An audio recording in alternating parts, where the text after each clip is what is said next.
Audio Jungle. Assalamualaikum warahmatullahi wabarakatuh.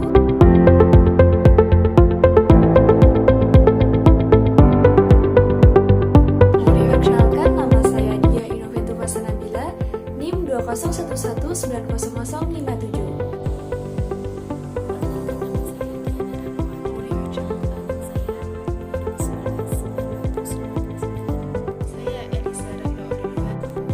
Kami dari kelompok 3 akan menjelaskan materi mengenai kelebihan dan kelemahan jenis-jenis media pembelajaran. Sebelum kita memasuki materi yang akan kita bahas nanti, akan lebih baik kita akan mengulas lagi apa sih dari pengertian media pembelajaran itu.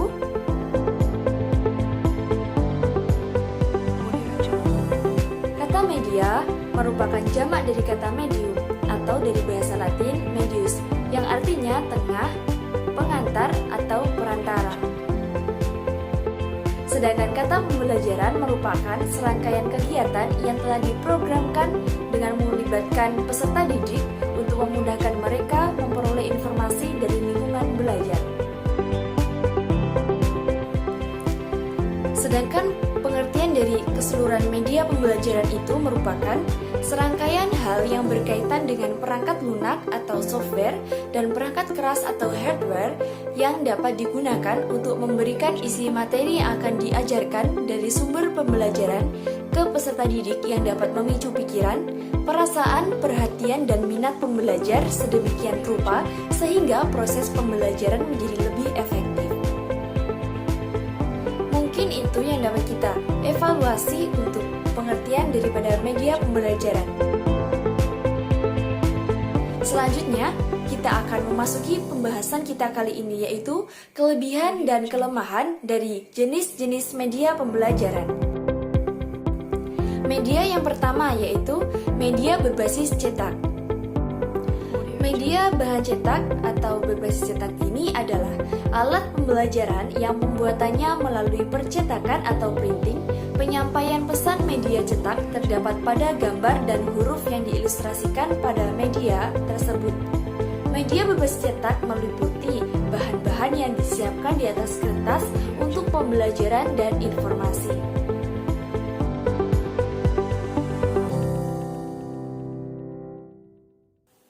Selanjutnya, kelebihan daripada media berbasis cetak yaitu yang pertama, dapat menyajikan materi yang sangat banyak. Yang kedua, jika terdapat kesalahan dapat dilakukan revisi secara mudah. Yang ketiga, dapat diproduksi dan distribusikan dengan nilai yang ekonomis.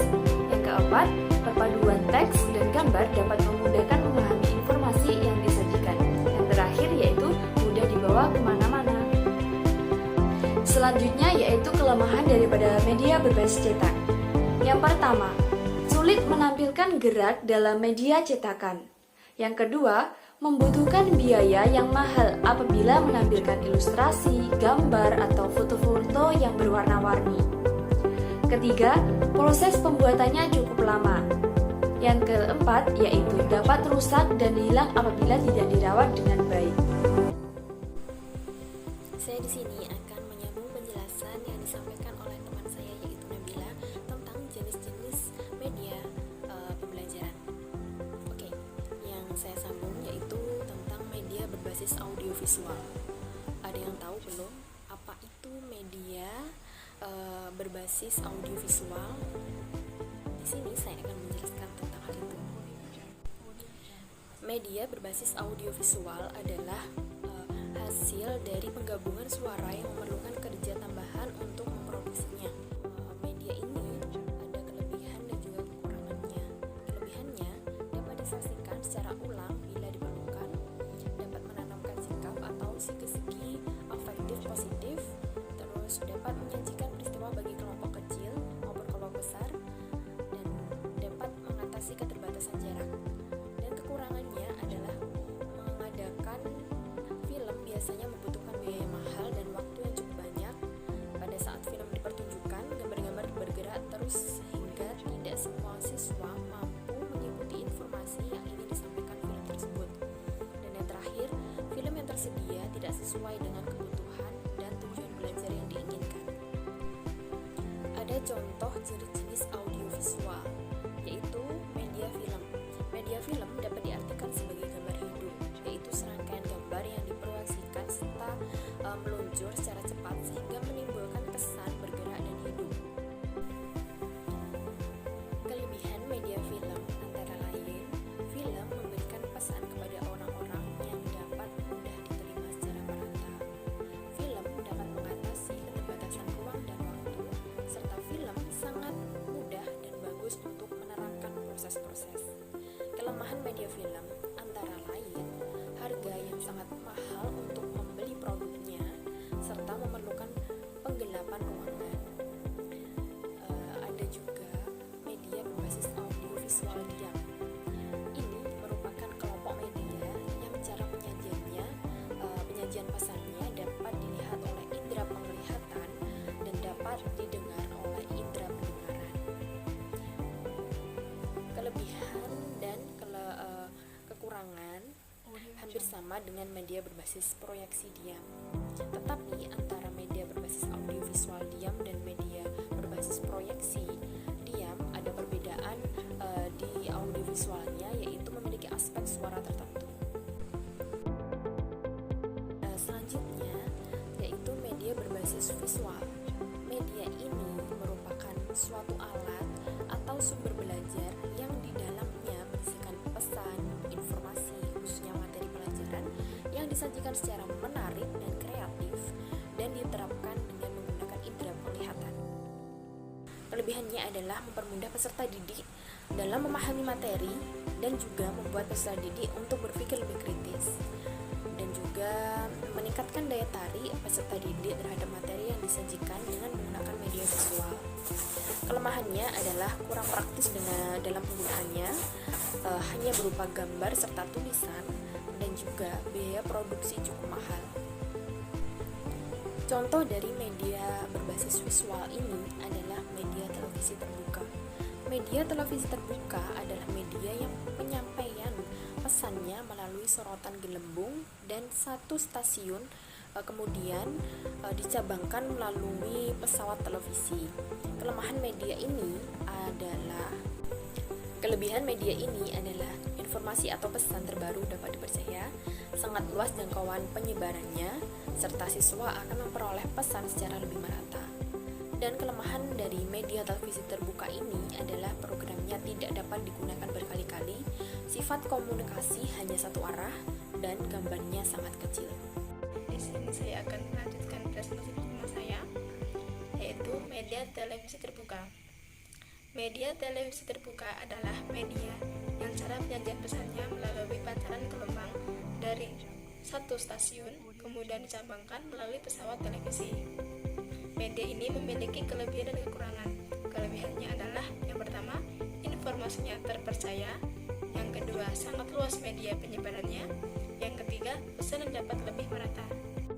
Dan kelemahannya adalah yang pertama, programnya hanya satu kali saja. Yang kedua, sifat komunikasinya hanya satu arah. Yang ketiga, gambarnya sangat kecil. Media yang kelima adalah media proyeksi diam. Media proyeksi diam adalah media yang diproyeksikan pesannya di mana saja tidak bergerak. Jenis-jenisnya adalah yang pertama, media OHP dan OHT. Media OHP dan OHT adalah media visual yang diproyeksikan yang terbuat dari bahan transparan. Kelebihannya adalah dapat digunakan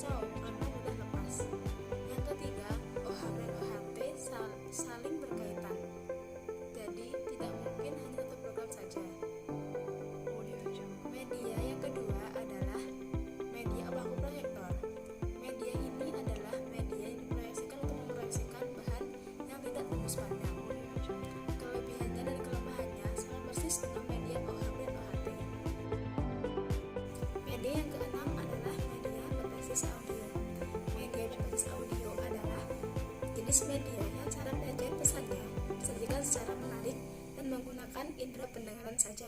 Audio Jungle. Contoh dari media ini adalah yang pertama, media radio. Media radio adalah media yang cara penyajian pesannya melalui pancaran gelombang elektromagnetik. Kelebihan dari media radio adalah yang pertama, radio memiliki banyak variasi program. Yang kedua, media radio dapat mengembangkan imajinasi siswa. Yang ketiga, radio lebih memusatkan perhatiannya ke kalimat dan musik. Kelemahan dari media radio adalah sifat komunikasinya di satu arah. Yang kedua, bermonoton.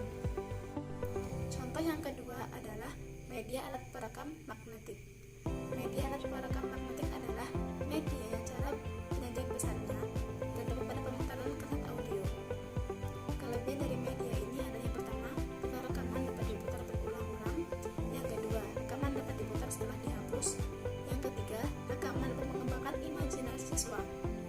Adapun kelemahan dari media ini adalah yang pertama, dalam perekaman daya jangkauannya sangat minim dan terbatas. Yang kedua, biaya produksi sangat mahal. Mungkin itu saja yang dapat kami sampaikan. Semoga video kali ini bermanfaat bagi kita semua. Tetap jaga kesehatan selalu. Thanks for watching guys. Wassalamualaikum.